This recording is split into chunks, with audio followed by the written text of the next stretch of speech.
बिस्मिल्लाहिर्रहमानिर्रहीम। अस्सलाम वालेकुम students, my name is Abdurrahman and I am teaching you biology. Students, इस सेशन में हम स्टार्ट करने जा रहे हैं ट्रेकियोफाइट्स, द वैस्कुलर प्लांट्स, और फिर उसकी क्लासिफिकेशन जो फर्दर आपके सिलेबस में शामिल है। उसमें पहला ग्रुप है साइलोप्सिरा, तो इसको इंशाअल्लाह ताला इस सेशन में हम डिटेल से देखते हैं। डिटेल्स बोर्ड पे।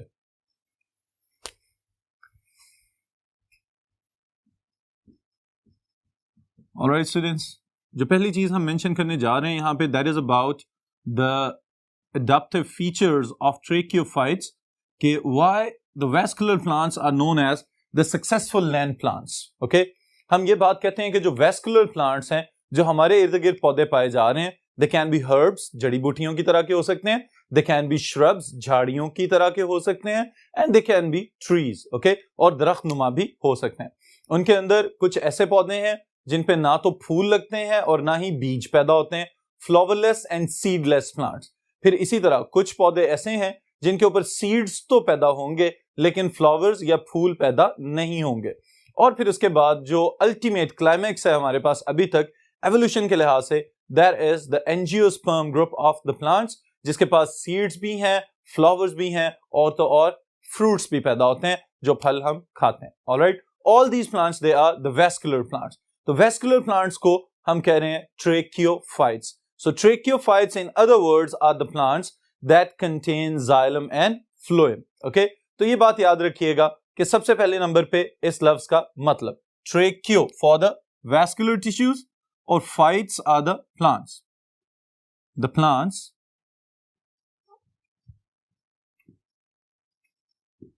which possess xylem and phloem. Alright. उसके बाद स्टूडेंट्स ये बात जो हम याद रखेंगे वो ये है कि the xylem and the phloem, they are making up these plants the most successful land plants. किस तरह से सक्सेसफुल बना रहे हैं कि अगर आप गौर करें ब्रायोफाइट्स के ऊपर, यहां पे ये बात मैं पहले लिख रहा हूं, tracheophytes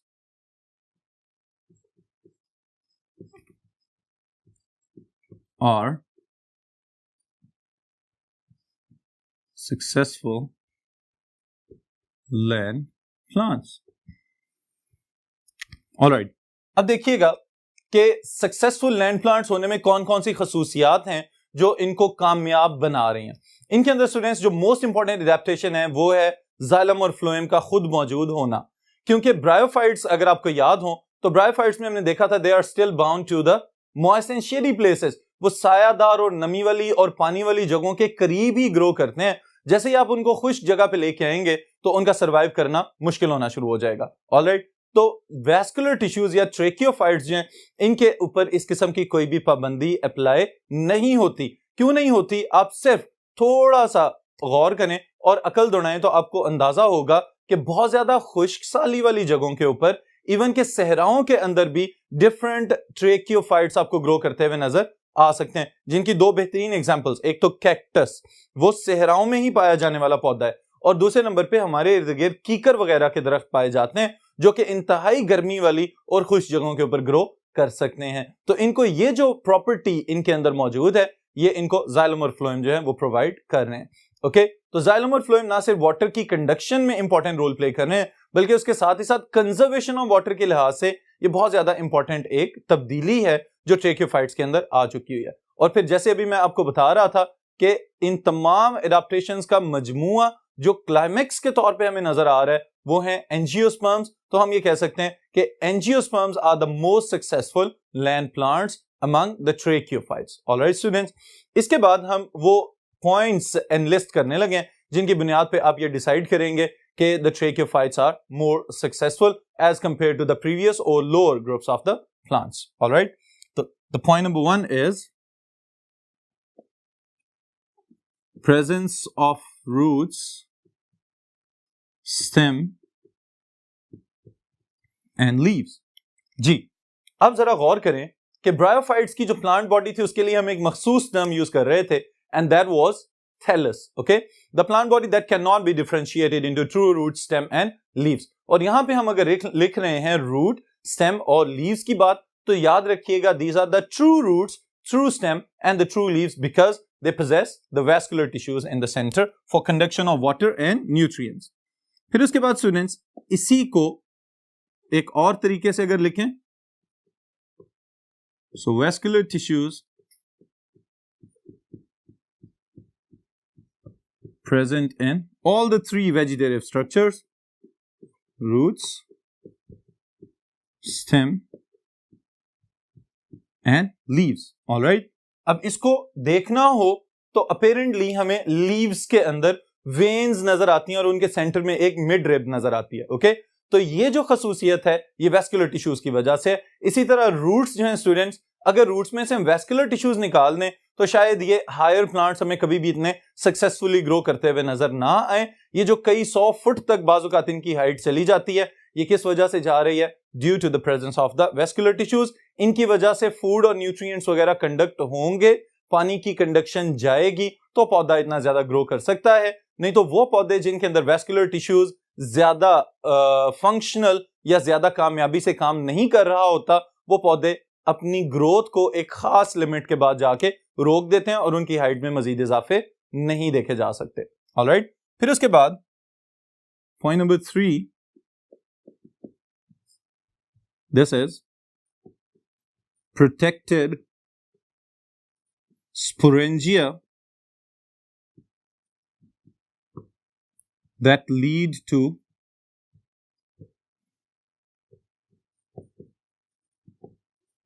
evolution of seed. All right.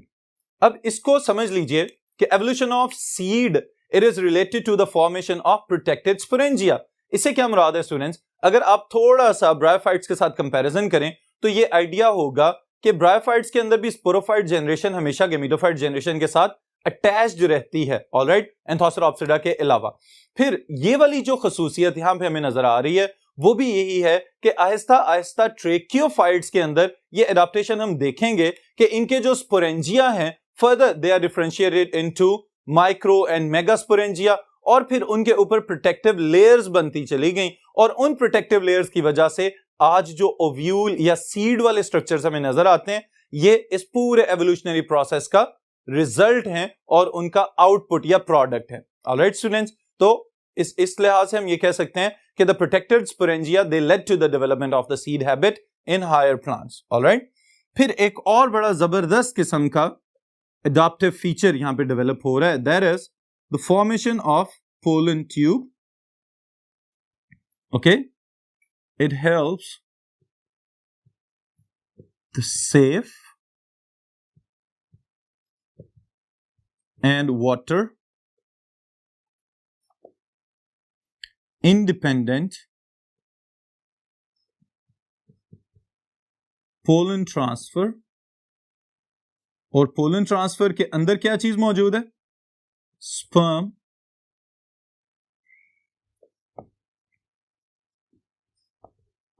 transfer to the female gamete and it is egg. Alright students, अब ये भी एक बड़ी इंपॉर्टेंट खसूसियत हमें नजर आ रही है यहां पे, और ये खसूसियत क्या है कि आम तौर पे जो ब्रायोफाइट्स थे उनमें हमने ये ऑब्जर्व किया कि water is required for pollination. Okay, पानी नहीं होगा तो मेल गेमीट्स फीमेल गेमीट्स की तरफ ट्रेवल करके नहीं जा सकेंगे. इसी वजह से हमने उनको एम्फीबियंस ऑफ द प्लांट्स भी कहा. लेकिन यहां पे हमें एक नई चीज नजर आ रही है, और ये क्या है?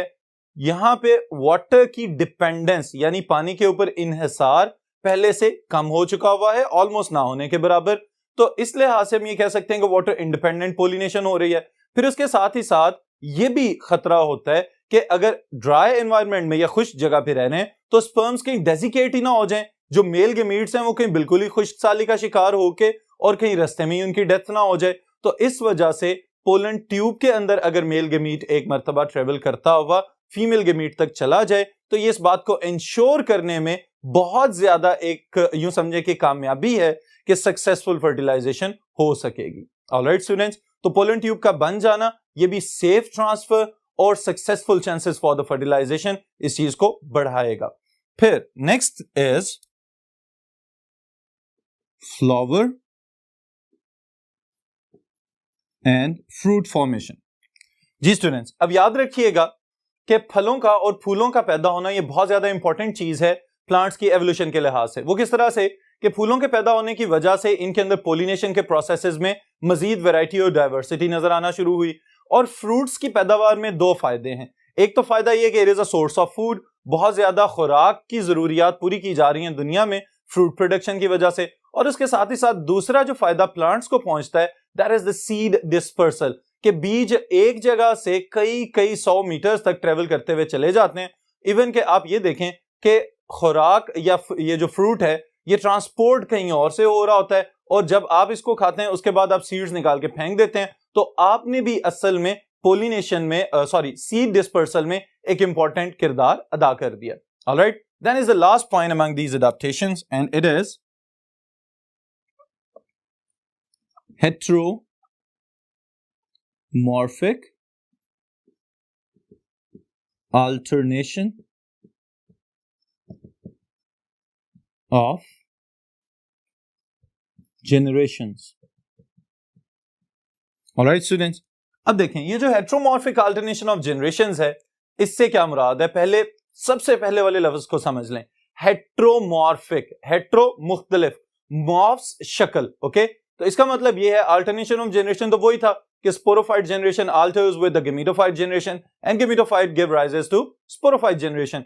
तो ये वाली तब्दीली इसी तरह से चलेगी, लेकिन जो गेमेटोफाइट और स्पोरोफाइट जनरेशंस हैं इनकी शक्लें, इनकी मॉर्फोलॉजी एक दूसरे से मुख्तलिफ है। ऑलराइट स्टूडेंट्स, तो ये एडाप्टेशंस आपको शॉर्ट क्वेश्चन में पूछी जा सकती हैं। इन सब पॉइंट्स को याद रखिएगा और शॉर्ट क्वेश्चन में अगर आ जाए तो 6 के 6 पॉइंट्स आप मेंशन करेंगे। Alright, next is further the classification of the tracheophytes into further groups. Alright, तो क्लासिफाई किया किस बुनियाद पे जा रहा है, यहां पे मैं आपको बताता हूं कि सबसे पहले द ट्रैकियोफाइट्स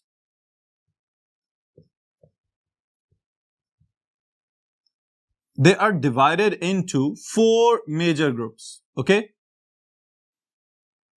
इन चारों ग्रुप्स के नाम क्या क्या हैं इनको भी हम देख लेते हैं। सबसे पहले नंबर पे psilopsida, then is lycopsida, alright, फिर उसके बाद है students sphenopsida, and the last one is pteropsida. Alright, these are the 4 major groups of tracheophytes. इनको हम बारी बारी इंशाल्लाह डिटेल से इनके वेजिटेटिव स्ट्रक्चर्स वगैरह की स्टडी करेंगे। फिर इसको फर्दर तकसीम किया जा रहा है टीरोप्सिडा की डिवीजन अगर हम देखें, it is differentiated into number 1 Felicini, alright, number 2 is Gymnospermy,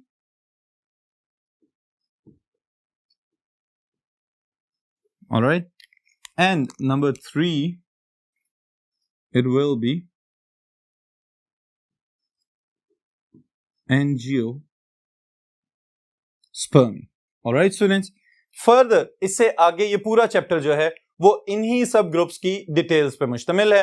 तो इसमें से पहले ग्रुप का हम आगाज कर रहे हैं अभी, that is साइलोप्सिडा।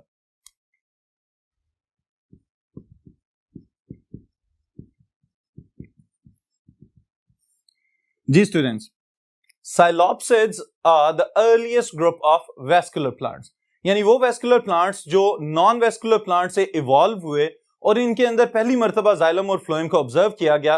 That's why they are known as the earliest group of the vascular plants. इनकी जो वेजिटेटिव खुसूसियात हैं, यानी कि जो पौधे के अपने फीचर्स हैं, उनको अगर हम स्टडी करना चाहें तो सबसे पहले यहां पे याद रखिएगा हेट्रोमॉर्फिक अल्टरनेशन ऑफ जनरेशंस वाले पॉइंट को अपने जहन में रखना है। ऑलराइट, ब्रायोफाइट्स में हम मुसलसल ये बात पढ़ते हुए आए हैं, the gametophyte generation is the dominant generation and sporophyte generation is the dependent generation. ये वाला पॉइंट ट्रेकियोफाइट्स पे अप्लाई नहीं होगा, बल्कि यहां पे हमें क्या कहना पड़ेगा, sporophyte generation is predominant conspicuous generation while the gametophyte generation it is underground. तो इसका मतलब ये है कि वो यहां पे डोमिनेंट जनरेशन नहीं है, बल्कि डोमिनेंट जनरेशन हम किसको कहेंगे, स्पोरोफाइट जनरेशन को। इंडिपेंडेंटली ग्रो कर रही है और इसके साथ ही साथ फोटोसिंथेसिस खुद से परफॉर्म कर सकती है। ये कौन सी जनरेशन की बात कर रहे हैं, स्पोरोफाइट जनरेशन। ऑलराइट, तो इसी को हम फर्दर अपनी डिटेल का हिस्सा बनाते हैं। सबसे पहले यहाँ पे मल्टीपल चॉइस क्वेश्चन स्टेटमेंट के लिए मैं लिख रहा हूं earliest group of vascular plants. Alright, वो पौधे जिनके अंदर सबसे पहले जाइलम और फ्लोएम को स्टडी किया गया। Then is the description of the sporophyte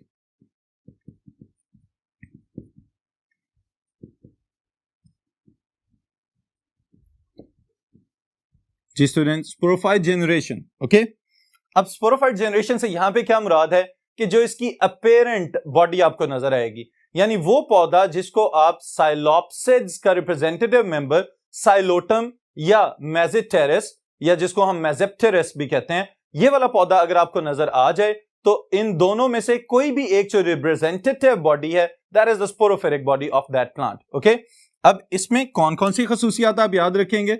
the first thing that we will talk about is stem. Alright, इसके स्टेम को हम डिवाइड कर रहे हैं दो पार्ट्स में। Number one is rhizome, okay, and number two is the aerial part. जी students, अब राइजोम वाली टर्म आपके लिए नई चीज है, लेकिन याद रखिएगा कि rhizome is technically the stem but it is always underground. Okay, जो जेरे जमीन तना आपको नजर आए लेकिन वो फंक्शंस रूट्स वाला ही परफॉर्म कर रहा हो, तो उस तरह के स्टेम को हम कहते हैं rhizome and it is the characteristic feature of psilopsids. Okay, तो ये चीज यहां पे मैं लिख भी देता हूं, this is underground stem. Alright, possess rhizoids the root like structures। Okay, बिल्कुल उसी तरह से जैसे हम कहते हैं ऑर्गेनॉइड्स, ऑर्गन की तरह के स्ट्रक्चर्स, तो राइजॉइड्स ये क्या है? Root like structures. ओके, फिर बोथ कौन? Rhizome and rhizoids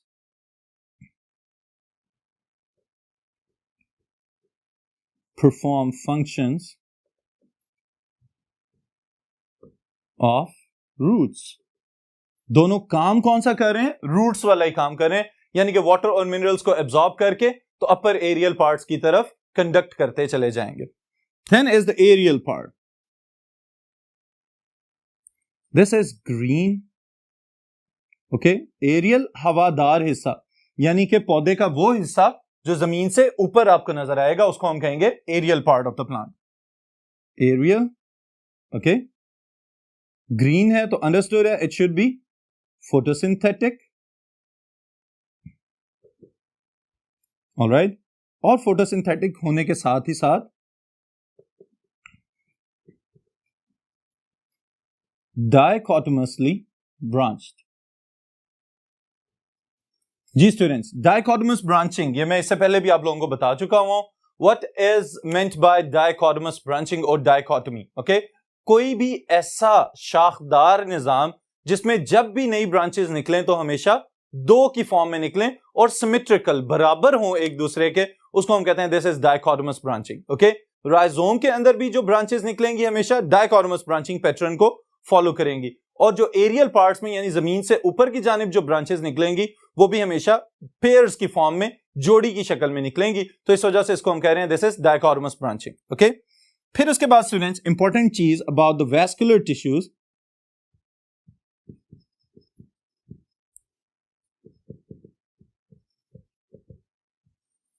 ji vascular tissues मौजूद तो हैं, इसीलिए तो हमने इनको ट्रेकियोफाइट्स में शामिल किया हुआ है, लेकिन मौजूद होने के साथ ही साथ यहां पे भी फिर डिफरेंट प्लांट्स के अंदर डिफरेंट एनाटॉमिकल डाइवर्सिटी हमें नजर आती है, और वही डाइवर्सिटी फिर ग्रुप्स को डिफरेंशिएट या क्लासिफाई करने में हेल्पफुल होती है। यहां पे जो हम बात करेंगे about the vascular tissues of the members of psilopsida, वो क्या है? दे आर नैरो, बारीक से हैं, सेंट्रल दरमियान में है, सॉलिड। अब ये वाली एक डिफरेंट टर्म है, सॉलिड का लफ्जी मतलब तो है ठोस। ओके, लेकिन यहां पे टेक्निकली सॉलिड का मतलब क्या है? विदाउट पिथ। जी स्टूडेंट्स, अब ये देखने में ऐसे लग रहा है कि शायद पहले से और ज्यादा मुश्किल हो गई है बात, लेकिन याद रखिएगा pith is the central part of the stem. Okay, stem के अंदर आमतौर पे जो हमारे इर्द गिर्द पौधे पाए जाते हैं उनके वेस्कुलर टिश्यू के रिंग्स के दरमियान में एक सॉफ्ट सा टिश्यू मौजूद होता है। ओके, यहां पे मैं आपको एक मिसाल देता हूं कि जो सिट्रस फ्रूट माल्टे वगैरह हम खाते हैं, जब आप उसको अलग अलग करते हैं, सेंटर में से दो पीसेस में आधा कर देते हैं, तो दरमियान में जो सफेद कलर के वो धागे और रेशे निकल रहे होते हैं, that is the pith of that structure या दैट स्पेसिफिक फ्रूट। फिर इसी तरह बहुत सारे बड़े दरख्त जब उनकी लकड़ी को काटा जाता है तो उनके सेंटर में आपको क्रैक्स बने हुए या होल्स बने हुए नजर आते हैं। वो जो सेंट्रल पार्ट होता है उस स्टेम का, that is known as pith. Okay, तो यहां पे सॉलिड वेस्कुलर टिश्यूज या वेस्कुलर बंडल्स होने का क्या मतलब है कि इनके दरमियान में पिथ या सॉफ्ट टिश्यू या हॉलो कोई भी ट्यूब वगैरह मौजूद नहीं है। ऑलराइट स्टूडेंट्स, तो ये है इसके स्टेम का सारे के सारी डिटेल कि इसको हमने दो हिस्सों में डिवाइड किया, राइजोम में और फिर उसके बाद एरियल पार्ट्स में, और इसके पास वेस्कुलर टिश्यूज भी मौजूद हैं। Okay, then if we talk about the reproductive structures, it possess sporangia. इसके पास स्पोर प्रोड्यूसिंग स्ट्रक्चर्स हैं। ओके, अब स्पोरोफाइट जनरेशन है तो इसके पास स्पोर प्रोड्यूसिंग स्ट्रक्चर्स होने चाहिए। अब अगर स्पोर प्रोड्यूसिंग स्ट्रक्चर्स इसके पास मौजूद हैं तो कहां पे मौजूद हैं? लीव्स वगैरह तो इसके ऊपर है नहीं, तो इसका मतलब यह है कि वो वाले जो आउटग्रोथ्स, ओके, जो हमें टिप्स के ऊपर नजर आए ऑरेंज या ब्राउन कलर के, they are actually the sporangia, spore producing structures. Okay, psilopsida के अंदर इसके जो मेंबर्स होते हैं उनमें लीफ लाइक आउटग्रोथ्स तो नजर आती हैं, लेकिन उनके अंदर कोई भी वेन्स वगैरह मौजूद नहीं होती। Alright, so about the sporangia we can write present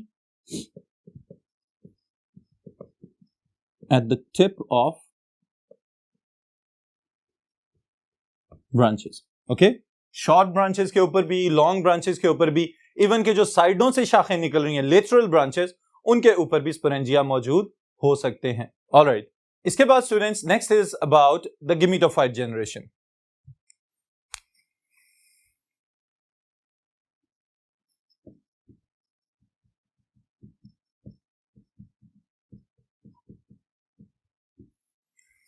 ji, gametophyte generation is the gamete producing generation. अब ये जो गेमीट प्रोड्यूसिंग जनरेशन है, it is not like the gametophyte generation of the bryophytes. ये थोड़ी सी उनसे मुख्तलिफ है। किस तरह से मुख्तलिफ है? It is colourless, okay, underground and thyroid. Alright students, इसका मतलब यह है कि जो स्ट्रक्चर हमें इसका नजर आएगा वो किस तरह का है? इरेगुलर सा स्ट्रक्चर है, कोई सिमेट्री नहीं है इसकी। ओके, फिर दूसरे नंबर पे, इसी वजह से हम इसको थैलॉइड कह रहे हैं। ओके, फिर दूसरे नंबर पे अंडरग्राउंड है, जेर जमीन है। जेर जमीन है तो इसका मतलब यह है कि रोशनी की जरूरत नहीं, और रोशनी नहीं है तो कहीं भी क्लोरोप्लास्ट वगैरह की डेवलपमेंट नहीं होगी, तो इस वजह से ये कलरलेस ही रहेगा। अब कलरलेस है तो सवाल ये पैदा होता है कि अपनी खुराक की जरूरियात को कैसे पूरा करेगा। तो उसके लिए स्टूडेंट्स एक टर्म मैं यहां पे लिख रहा हूं और मैं उम्मीद कर रहा हूं कि आप सबको इसका पहले से पता होना चाहिए। That is mycorrhizal association.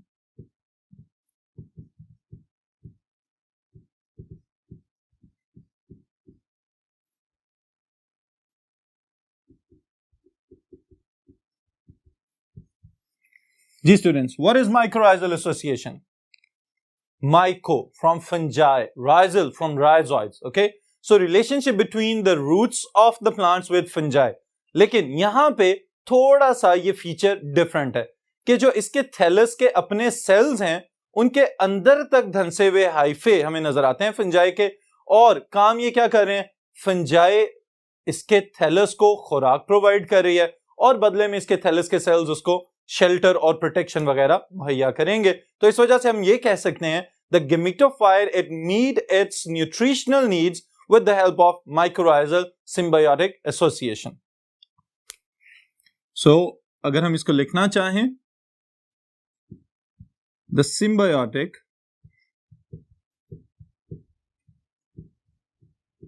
association of, इसके हवाले से अगर लिखेंगे तो कैसे लिखेंगे? association of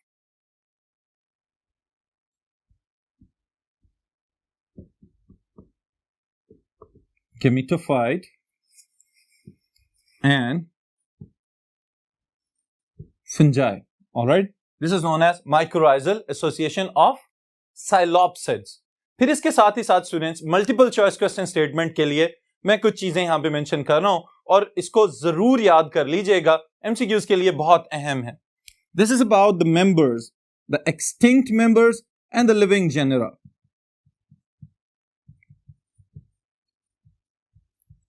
साइलोप्सिडा के वो मेंबर्स जो अब दुनिया के ऊपर मौजूद नहीं है, मुकम्मल तौर पे खत्म हो चुके हुए हैं, उनको हम कह रहे हैं एक्सटिंक्ट, नायाब हो चुके हैं. ओके, कौन कौन से हैं? The first one is horneophyton. Alright, number 2 is psilophyton and number 3 is cooksonia, also known as Cooksonia. Alright, ये तीनों ग्रुप्स वो हैं जो कि ये तीनों मेंबर्स वो मेंबर्स हैं जो मुकम्मल तौर पे खत्म हो चुके हैं, अब ये दुनिया के ऊपर आपको एग्जिस्ट करते हुए नजर नहीं आएंगे. तो कौन से मेंबर्स हैं जिनकी बुनियाद पे ये सारे के सारे वेजिटेटिव स्ट्रक्चर्स हम आज भी स्टडी करने के काबिल हैं? These are the living genera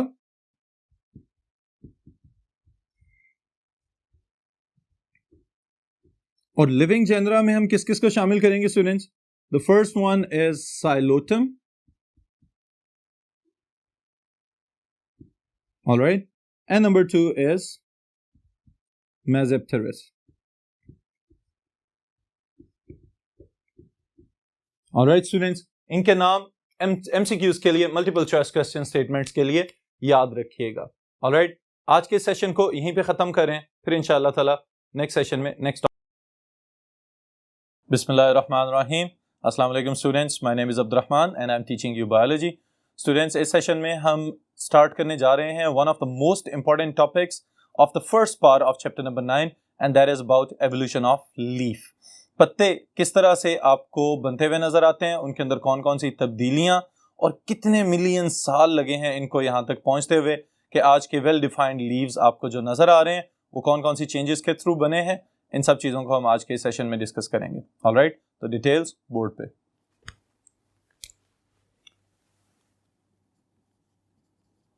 Alright students, the topic is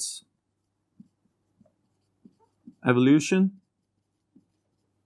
of leaf. पत्ते की Irtika.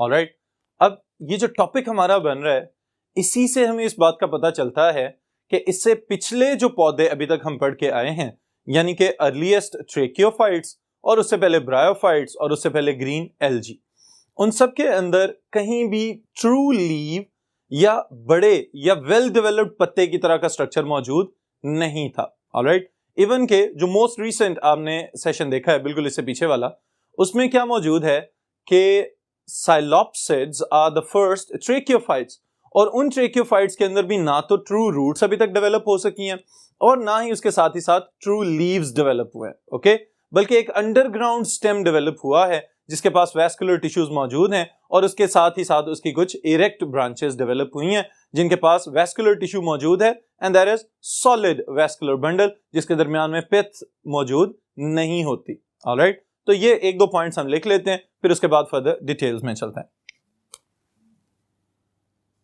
Okay, the first thing is early vascular plants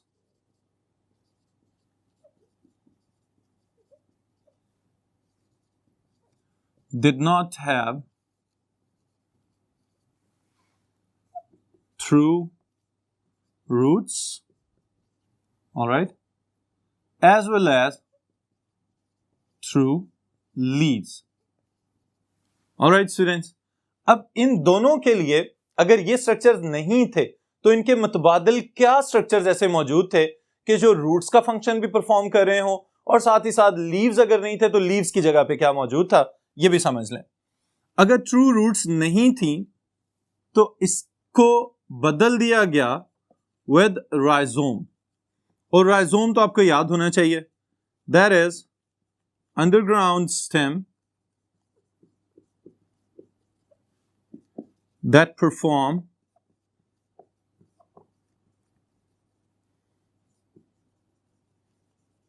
functions of roots.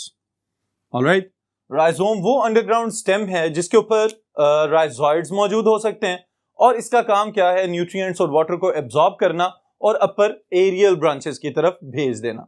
Okay, फिर उसके साथ ही साथ जो दूसरा हिस्सा राइजोम के अलावा स्टेम वाला मौजूद है उसको हम बोलते हैं स्टूडेंट्स नेकेड स्टेम. ऑलराइट, अब नेकेड स्टेम से क्या मुराद है कि इसके ऊपर कोई लीफ कवर मौजूद नहीं था. जैसे हमारे इर्द गिर्द हमें हायर प्लांट्स नजर आते हैं, उनके ऊपर बहुत सारे लीव्स हैं राइट लेफ्ट साइड पे, और कईयों के जो है वो सर्कुलर सिमेट्री में नजर आ रहे होते हैं, लेकिन यहां पे इन प्लांट्स के अंदर कोई भी लीव्स या लीफ लाइक स्ट्रक्चर्स मौजूद नहीं थे. इस वजह से हम इनको कह रहे हैं they were naked branches. Okay, without leaves. Alright, अब दूसरी तरफ हमने यहां पे लिखा है ट्रू लीव्स भी नहीं थे. ओके, अगर ट्रू लीव्स नहीं थे तो इसकी जगह पे क्या मौजूद था, तो उसके लिए स्टूडेंट्स हमारे पास एक प्लांट है that is known as cooksonia. Alright, it is the member of psilopsida, और इसके पास क्या खसूसियत हमें नजर आती है कि इसका जो मेन एक्सेस, जो मेन स्टेम था, उस स्टेम के ऊपर छोटे छोटे स्केल लाइक आउटग्रोथ्स बने हुए नजर आते हैं. ऑलराइट, अब ये जो आउटग्रोथ्स बने हुए नजर आते हैं they were leaf like structures but they were not true leaves. Okay, इनको हम हायर प्लांट्स के पत्तों के साथ कंपेयर नहीं कर सकते क्योंकि इनके पास दरमियान में कोई भी वेस्कुलर टिश्यू या वेस्कुलर बंडल मौजूद नहीं था. ऑलराइट, यहां तक समझ आ गई आपको. तो ये चीजें हैं कि अगर ना ट्रू लीव्स हैं और ना ही ट्रू रूट्स हैं तो उनके मुतबादिल कौन कौन से स्ट्रक्चर्स इनके पास मौजूद हैं. फोटोसिंथेसिस की अगर हम ये बात करें कि लीव्स नहीं थे तो फोटोसिंथेसिस कौन करता था, तो याद रखिएगा the sporophyte of the tracheophytes it is photosynthetic. उसकी जो एरियल ब्रांचेस हैं वो सारी की सारी ग्रीन है. अगर ग्रीन है तो इसका मतलब ये है कि they have chloroplast and they can perform their photosynthetic process by themselves. Okay, फिर उसके आगे अगर स्टूडेंट्स हम नेक्स्ट देखें तो हमें ये याद आएगा कि ये तो पहला ग्रुप है ट्रेकियोफाइट्स का. फिर अगर इनके पास लीव्स नहीं है तो लीव्स अपीयर कौन सी क्लास में और कौन से ग्रुप में जाके होना शुरू में. ओके, तो उसके लिए याद रखिएगा lycopods. Okay, the members of lycopsida, ये पहला ग्रुप है जिसको ये क्रेडिट दिया जाता है कि इनके अंदर लीव्स नजर आना शुरू में. ओके, या ट्रू लीव्स नजर आना शुरू में, और उन ट्रू लीव्स को हम डिवाइड कर रहे हैं into two different types. The first one are microphylls. Alright, micro छोटे, फिल्स पत्ते. ऑलराइट, इन पत्तों की जो शक्ल है वो हमें इस तरह से नजर आती है कि जैसे स्केल लाइक आउटग्रोथ हो और इनके दरमियान में एक ही सिंगल वेन मौजूद हो. Alright, these are known as microphylls. Alright students, अब ये तो एक ही सिंगल और दरमियान में मौजूद वेन की वजह से साइज भी छोटा है इनका, तो इसलिए हमने इनको कह दिया microphylls. On the other side there are the big ones that are known as megaphiles.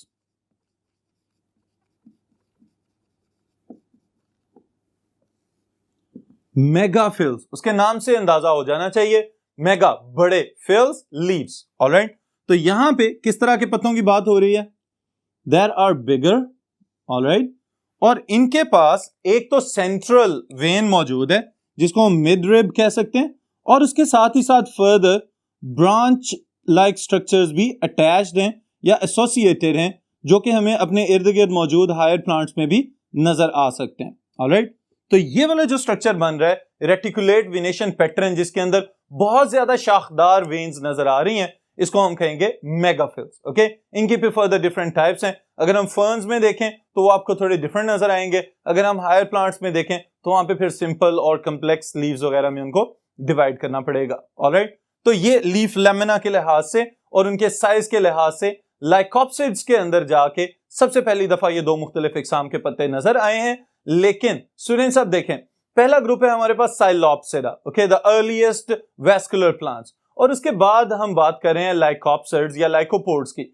इनके अंदर हमें 7 ही लीव्स नजर आना शुरू हो गए। अब हमारी किताब के सीक्वेंस के लिहाज से तो ये सिर्फ एक सफे का डिफरेंस है, लेकिन एवोल्यूशन की नजर में इससे 15 से 20 मिलियन साल या इससे भी ज्यादा वक्त लगा है कि सिंपल ब्रांच लाइक स्ट्रक्चर्स को कन्वर्ट किया गया into branched, highly branched and then the laminated structures, जिसको हम आज लीफ कह रहे हैं। ऑलराइट, तो इसके लिए चंद हाइपोथेसिस प्रपोज किए गए, उनमें से जो सीक्वेंस हमारी बुक के अंदर जिन चेंजेस का इंक्लूड किया गया है, जो हमारे सिलेबस में शामिल है, उसको हम डिस्कस करते हैं अभी। Okay, this is about the evolutionary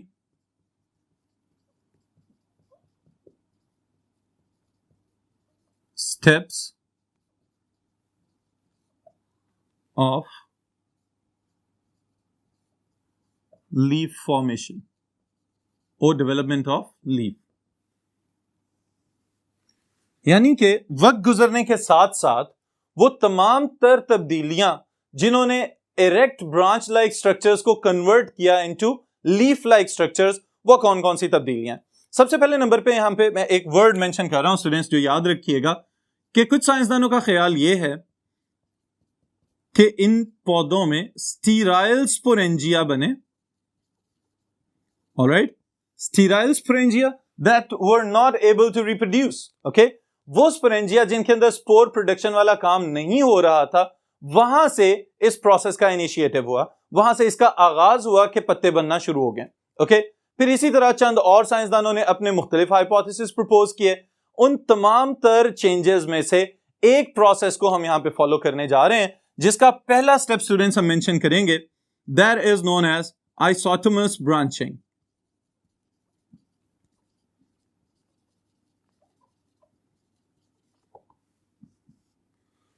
और ये याद रहे कि हम इसके अंदर मेगाफिल की डेवलपमेंट की बात करेंगे कि मेगाफिल्स जो हाईली ब्रांच्ड लीव्स हैं वो किस तरह से इवॉल्व हुए। अब पहला स्टेप स्टूडेंट्स मैंने यहां पे मेंशन किया है, जिसमें लिखा हुआ है आइसोटोमस ब्रांचिंग। ओके, अब इससे क्या मुराद है कि नई ब्रांचेस तो निकल रही हैं। ओके, और ये तमाम की तमाम ब्रांचेस, अगर लेट्स से आपकी वो इरेक्ट ब्रांचेस वाला एक प्लांट आपके पास मौजूद है जो कि फोटोसिंथेटिक ग्रीन ब्रांचेस पे मुश्तमिल है, इसके जो टॉप के ऊपर हमेशा जब भी 2 शाखें निकलेंगी, और इस प्रोसेस को हम कहेंगे डाइकोटमी। ओके, और डाइकोटोमस ब्रांचिंग। अब ये जो डाइकोटोमस ब्रांचिंग है, उसी की फर्दर एक टाइप है आइसोटोमस ब्रांचिंग, कि जब भी शाखें निकलें, 2 निकलें और उनका साइज हमेशा सेम हो। ओके, और इवन के अगर दोनों ब्रांचेस डिफरेंट डायरेक्शंस में जा रही हैं तो सेम एंगल्स के ऊपर निकलना और ग्रो करना शुरू करें। इस प्रोसेस को हम कहते हैं आइसोटोमस ब्रांचिंग। ओके, इस चीज को हम यहां पे लिख भी लेते हैं, the resultant branches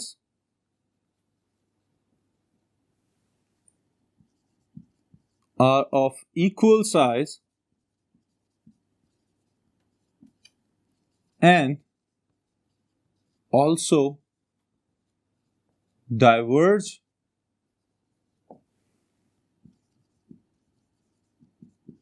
at similar angles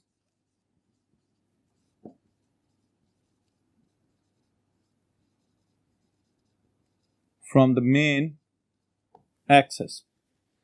ji students, अब जरा इसको फिर से एक मर्तबा मैं समझा रहा हूं आपके लिए कि हमारे पास मेन एक्सेस क्या होता है। जो मेन स्टेम, जो मेन ब्रांच जमीन से ग्रो करती हुई ऊपर की तरफ आ रही थी, उसके बाद क्या हुआ कि 2 ब्रांचेस निकली। अब 2 ब्रांचेस निकल रही हैं तो इस पैटर्न को हम कहते हैं डाइकोटोमस ब्रांचिंग पैटर्न। ओके, अब ये जो रिजल्टेंट ब्रांचेस असल में इनको कह रहा है कि जो 2 शाखें निकली हैं, अब फर्दर इनके ऊपर जब कभी भी ब्रांचेस निकलना शुरू होंगी तो वो ब्रांचेस हमेशा इक्वल साइज की होंगी। ओके, और साथ ही साथ दोनों के एंगल्स जो हैं वो भी हमेशा एक ही जैसे होंगे, जिसकी वजह से हमने इसको कहा है कि दिस इज आइसोटोमस ब्रांचिंग। ओके, कि ये एक ही जैसी शाखें हमेशा निकलती चली जाएंगी। यूं समझें कि अगर राइट साइड वाली ब्रांच जो है वो ग्रो कर रही है तो लेफ्ट साइड वाली ब्रांच ग्रो करते हुए it will appear to be like it's twin branch. Okay, वो बिल्कुल हमेशा जोड़ी की तरह, आइडेंटिकल ट्विन ब्रांचेस की तरह नजर आएंगे आपको। ऑलराइट, लेकिन इसके ऑपोजिट एक और प्रोसेस भी समटाइम्स ऑब्जर्व किया गया, and that is known as anisottomous branching.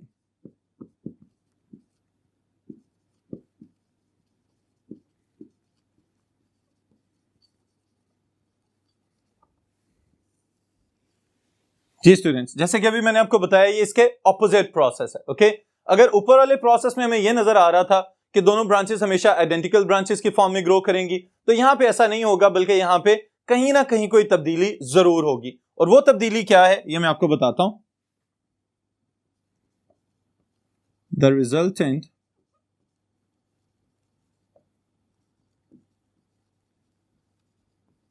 branches may not be of equal size and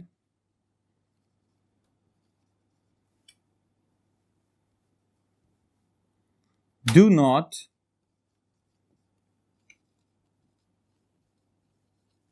diverge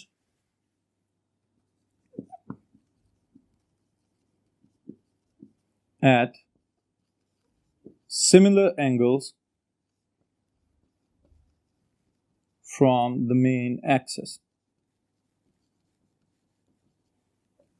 Alright students, अब देखें ऊपर वाली ही स्टेटमेंट को मैंने थोड़ा सा तब्दील कर दिया है ताकि आपको याद रखने में आसानी हो. ओके, और उस चेंज में आपको दो वर्ड्स डिफरेंट नजर आए हैं. सिर्फ पहला लफ्ज क्या है? The branches may not be of equal size, कि हो सकता है अब इनका साइज जो इनकी हाइट थी वो उतनी नहीं है जैसे आइसोटोमस में हमें इक्वल कॉपीज नजर आ रही थी. यहां पे हो सकता है एक शाख छोटी रह जाए और दूसरी शाख उससे कंपैरेटिवली बड़ी हो जाए. फिर इसके साथ ही साथ ये भी पॉसिबल है कि एंगल भी सेम ना रहे. ओके, पहले क्या था कि दोनों ब्रांचेस हमेशा सेम एंगल्स पे ग्रो कर रही थी आइसोटोमस ब्रांचिंग के अंदर, लेकिन यहां पे ये भी पॉसिबल है कि हो सकता है कि एक ब्रांच, तो अगर आप मुझे देख रहे हैं सामने से, तो एक ब्रांच जो है वो मेरे लेफ्ट की तरफ ग्रो करती चली जाए और दूसरी ब्रांच जो है वो आउट ऑफ द बोर्ड आपकी जानिब ग्रो करना शुरू हो जाए. तो जब डायरेक्शंस भी सेम नहीं है, एंगल्स भी चेंज हो गए, तो इट मींस कि अब हम इसको कहेंगे दिस इज एनाइसोटोमस ब्रांचिंग. और इसी की वजह से अगले स्टेप में इन्वॉल्वमेंट शामिल की गई, और वो इन्वॉल्वमेंट क्या है? That process is known as overtopping. Okay,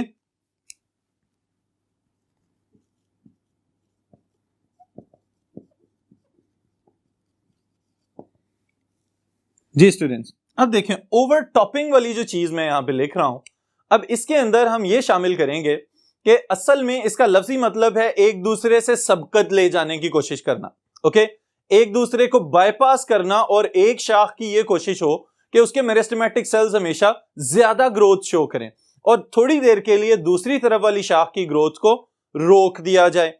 लेकिन इसके साथ ही साथ जो ओवरऑल ग्रोथ हमें पौधे की नजर आए वो 3 डायमेंशनल ग्रोथ हो. ऑलराइट, तो इस चीज को स्टूडेंट्स हम कहते हैं ओवरटॉपिंग. ओके, अब इसमें क्या है, जो डाइकोटोमस ब्रांचिंग में दो ब्रांचेस निकल रही थी, एक ब्रांच ज्यादा ग्रो करे और दूसरी ब्रांच उसकी निस्बत थोड़ा सा कम ग्रो करे, लेकिन इसके साथ ही साथ अनइक्वल ग्रोथ है एट डिफरेंट और रैंडम एंगल्स. तो इस वजह से हम ये कहेंगे कि इसका बिखेर और इसका फैलाव आमतौर पे जो आइसोटोमस ब्रांचिंग के अंदर नजर आता है उससे कई गुना ज्यादा होगा. That's why this process is known as overtopping. Alright, इसको अब हम लिख भी लेते हैं.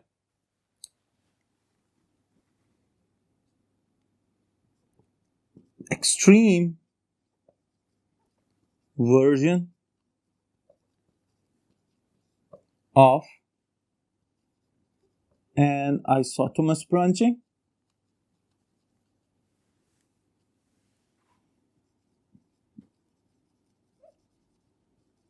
ऑलराइट, पहले नंबर पे तो ये वाली चीज आ गई है इसमें कि आइसोटोमस ब्रांचिंग की ही फर्दर ये एक और टाइप है. ओके, फिर इसके साथ ही स्टूडेंट्स आपके लिए मैं इसको स्प्लिट कर रहा हूं दो डिफरेंट पॉइंट्स के अंदर. New branches are unequal in size and grow at different angles. और इसकी भी एक्सप्लेनेशन मैं साथ ही यहां पे लिख रहा हूं, जो पॉइंट नंबर 2 लिखा है, one branch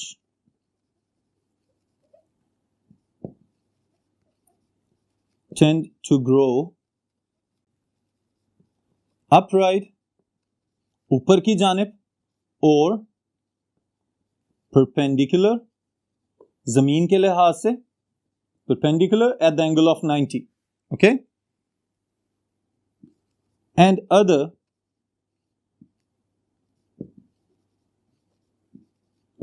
tend to diverge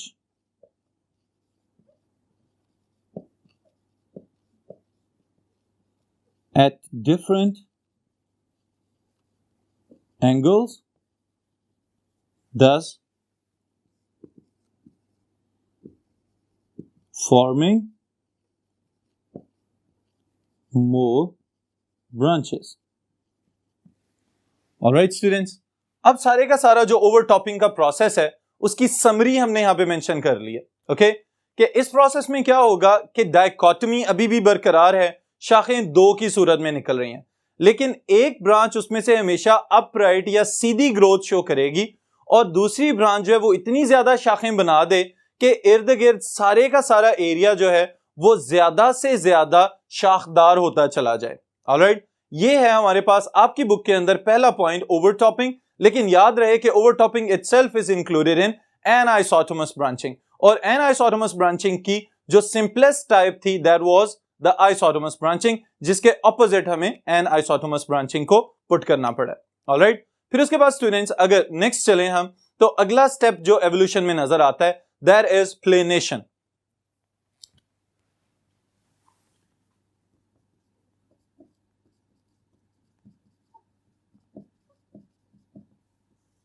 now the question is what is planation. अब स्टूडेंट्स याद रखिएगा, ओवरटॉपिंग की वजह से जो ग्रोथ पैटर्न बन रहा था दैट वाज 3 डायमेंशनल, ओके, यहां पे उसको रिड्यूस कर दिया गया, ओके, और इसको समटाइम्स रिडक्शन हाइपोथेसिस भी कहा जाता है कि आहिस्ता आहिस्ता आहिस्ता शाखों की तादाद में और उनकी एंगुलर ग्रोथ में कमी होना शुरू हुई और 3 डायमेंशनल ग्रोथ की बजाय 2 डायमेंशनल ग्रोथ हमें 2 प्लेन्स में नजर आना शुरू हो गई। ऑलराइट, इस प्रोसेस को हम कहते हैं planation.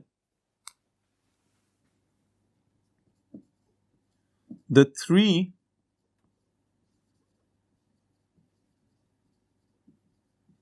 dimensional or plane growth was reduced to 2 plane growth. All right, अब इसमें क्या हो रहा है स्टूडेंट्स, याद रखिएगा कि जो फैलाव था प्लांट्स का वो आहिस्ता आहिस्ता आहिस्ता कम होना शुरू हो गया, ओके, क्योंकि अगर आप गौर करें जो हमें लीव्स जितने भी नजर आ रहे हैं वो ज्यादातर डॉर्सोवेंट्रली कंप्रेस्ड होते हैं, फ्लैट होते हैं बिल्कुल, ओके। अगर उन शाखों का फैलाव उसी तरह से रहता और बहुत ज्यादा बिखरी हुई ब्रांचेस मौजूद होती तो लीव्स जो हैं वो भी बिल्कुल बंद पेटल्स की तरह के, जब पत्तियां बंद होती हैं और वो एक फ्लावर बर्ड आपको नजर आता है कली की फॉर्म में, तो ये भी पॉसिबल था कि सब के सब जितने भी पत्ते बनते उन सब की अपीयरेंस उसी तरह से होती, लेकिन कुदरत ने ऐसा नहीं किया, बल्कि ज्यादा से ज्यादा सरफेस एरिया अवेलेबल बनाना था for the absorption of sunlight. तो इस वजह से प्लेनेशन के स्टेप को अडॉप्ट कर लिया गया और इसके अंदर इस शक्ल में 2 प्लेनर शक्ल के अंदर लीफ की शक्ल को बदल दिया गया। ऑलराइट, ये याद रखिएगा कि जैसे ही 3 डायमेंशनल से 2 डायमेंशनल फ्लैट लीव्स बनना शुरू हुए, तो इस वजह से असल में क्या किया जा रहा है, ज्यादा से ज्यादा सरफेस एरिया को अवेलेबल बनाया जा रहा है for the absorption of sunlight as well as the carbon dioxide by the presence of stomata. All right, फिर इसी चीज को अगर हम फर्दर लेके चलें तो एक और तब्दीली शाखों के बाद that is known as fusion और वेबिंग।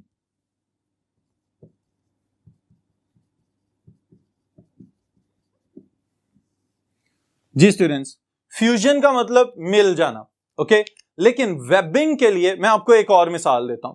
अगर आपने बतख के पांव देखे हों कभी, ओके, बतख के पांव के अंदर आपने देखा होगा कि जो उसकी उंगलियां होती हैं, डिजिट्स, उनके दरमियान में भी स्किन मौजूद होती है, ओके, उनको बोलते हैं वेब्ड फीट। ऑलराइट, इसी तरह अगर आप फ्रॉग की डिसेक्शन कर चुके हुए हैं तो उसके जो हाइंड लिम्स होते हैं, जो पांव हैं उसके, उनके दरमियान में भी एक थिन फ्लैप ऑफ स्किन मौजूद होता है। ऑलराइट, इसको भी हम कहते हैं दैट इज वेब्ड टोज या वेब्ड डिजिट्स। अब ये वाली जो स्किन या ये वाली जो लेयर दरमियान में आ रही है, इसी तरह से एक तब्दीली एवोल्यूशन ऑफ लीफ के प्रोसेस में भी नजर आई। जो ब्रांचेस थी ग्रो कर रही थी, उन ब्रांचेस की साइड्स से पेरेन्काइमेटस टिश्यू लेटरल ग्रोथ करना शुरू हुआ और ग्रो करते करते उसने क्या किया कि ब्रांचेस को आपस में मिला दिया। अब ये वाला जो स्ट्रक्चर है, now this is the laminated leaf, ऐसा पत्ता जिसको हम लीफ लैमिना कह सकते हैं, इस तरह की अपीयरेंस में हमें नजर आना शुरू हो गया।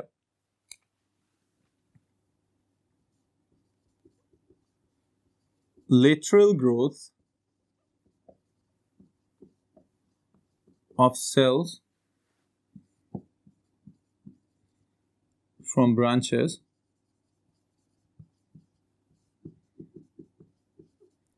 filled up the space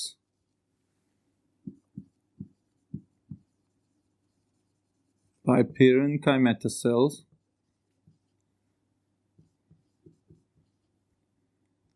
all right, इस प्रोसेस को हम कह रहे हैं फ्यूजन और webbing.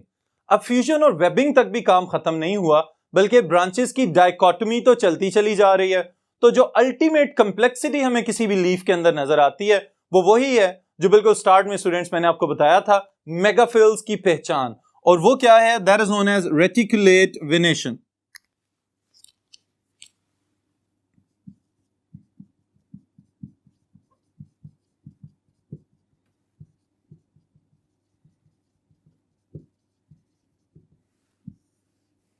All right, now what is reticulate venation? Highly branched pattern.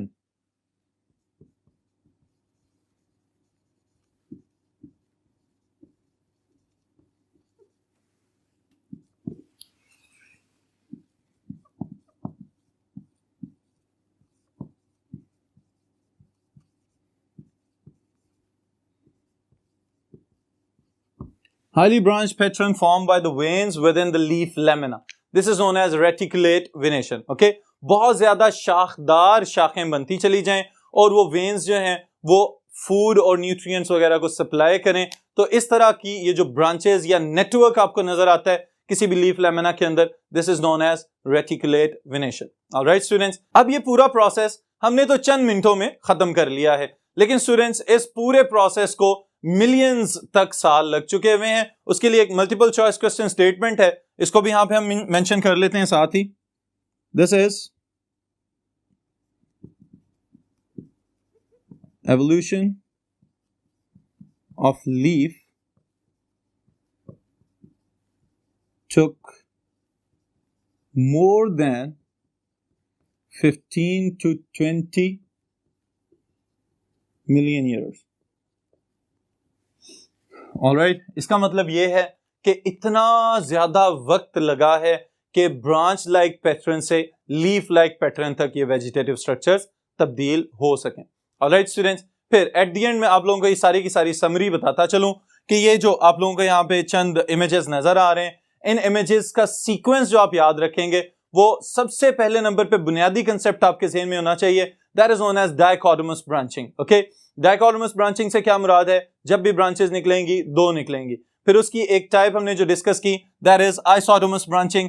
आइसोटोमस branching में क्या होगा कि शाखें ग्रो तो करें लेकिन इक्वल साइज में सेम एंगल्स के ऊपर ग्रो करें। ऑलराइट, फिर उसके साथ ही साथ जो इसकी ऑपोजिट टाइप हमने देखी, this is known as an isotomous branching, जिसके अंदर ब्रांचेस का साइज और डायरेक्शंस और एंगल्स वेरी कर सकते हैं। उसी की एक टाइप हमने डिस्कस की है, दैट इज नोन एज ओवरटॉपिंग। ओवरटॉपिंग में एक तो मेन एक्सेस की तरह ग्रोथ हमें नजर आती है और दूसरी तरफ जो दूसरी ब्रांच जो छोटी रह जाएगी या पीछे रह जाएगी वो डाइवर्जेंट ब्रांच कहलाती है, वो शाखें बनाने में अपना वक्त गुजारती है। ऑलराइट, फिर इसी तरह क्या किया गया फर्दर, इसमें से ये जो फैलाव है, जो इसका ज्यादा फैल जाने वाला या शाखदार स्ट्रक्चर है, उसको रिड्यूस किया गया ताकि फ्लैट लेमिना वाले लीव्स बनाए जाएं, and that process is known as planation.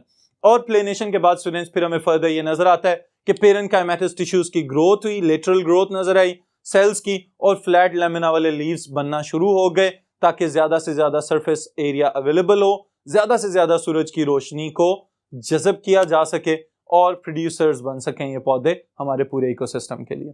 Alright, तो आज की सेशन को यहीं पे ख़त्म करते हैं, फिर इंशाअल्लाह ताला नेक्स्ट टॉपिक के साथ नेक्स्ट सेशन में मुलाकात होगी।